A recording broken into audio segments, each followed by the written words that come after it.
Bonjour les élèves, aujourd'hui nous allons introduire les diviseurs.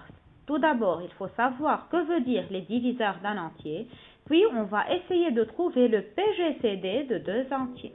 Allons-y. Dans une multiplication, 7 fois 5 est égal à 35. On sait tous que 7 est un nombre entier et que 35 est un multiple de 5.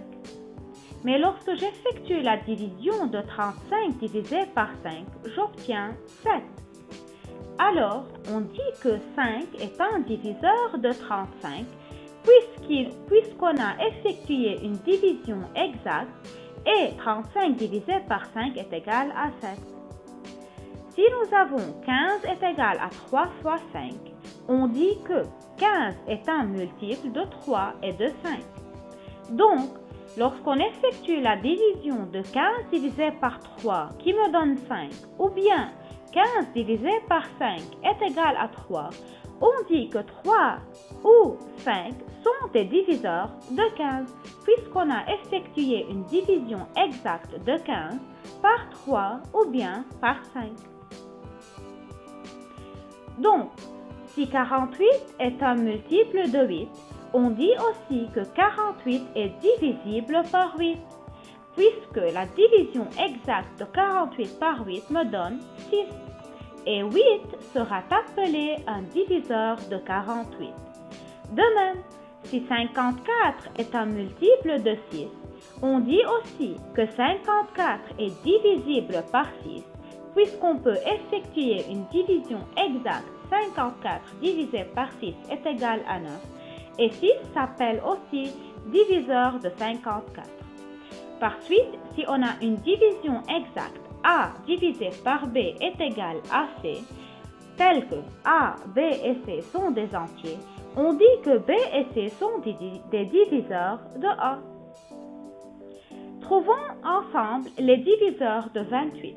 Pour trouver les diviseurs d'un nombre, il faut revenir à la table de multiplication qui donne comme résultat 28. Par exemple, 1 fois 28 est égal à 28.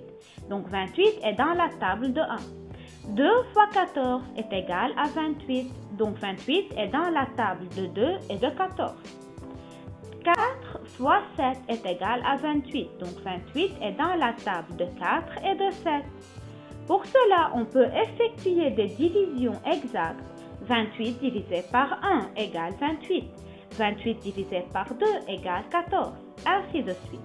Pour cela, la liste des diviseurs de 28 sera 1, 2, 4, 7, 14 et 28. Et on l'écrit de la façon suivante. B de 28 est égal à accolade.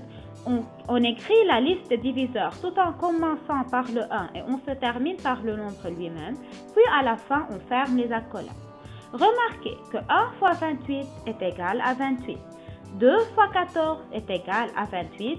4 fois 7 est égal à 28. Trouvez maintenant la liste des diviseurs de 24.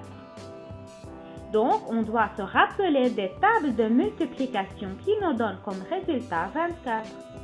1 fois 24, c'est 24. 2 fois 12, c'est 24. 3 fois 8, c'est 24. 4 fois 6, c'est 24. Alors, la liste des diviseurs de 24 est D24 égale accolade. 1, 2, 3, 4, 6, 8, 12 et 24. Remarquez que chaque liste de diviseurs commence toujours par 1, puisque 1 est un diviseur de tout entier, et elle se termine par le nombre lui-même. Ça veut dire, la liste des diviseurs de 28 se termine par 28, et la liste des diviseurs de 24 se termine par 24. Et entre chaque deux listes, il y a des diviseurs communs. Dans ce cas-là, nous avons 1, 2 et 4. Le plus grand, ça veut dire le 4, dans ce cas-là, s'appelle plus grand commun diviseur, ou bien PGCD, et on l'écrit de la façon suivante. PGCD, parenthèse, 24, point virgule, 28, on ferme la parenthèse, c'est égal à 4. Allez-y, prenez le cahier de maths et essayez de trouver les diviseurs de 12, les diviseurs de 18, les diviseurs communs à 12 et 18 et le PGCD de 12 et 18. Pausez la vidéo, prenez votre temps et lorsque vous terminez, vous pouvez revoir la correction. N'oubliez pas de revoir les tables de multiplication qui donnent comme résultat 12 et 18. Donc le PGCD de 12 et 18, comme vous le voyez, c'est le 6. C'est le plus grand commun diviseur entre 12 et 18. Merci pour votre attention.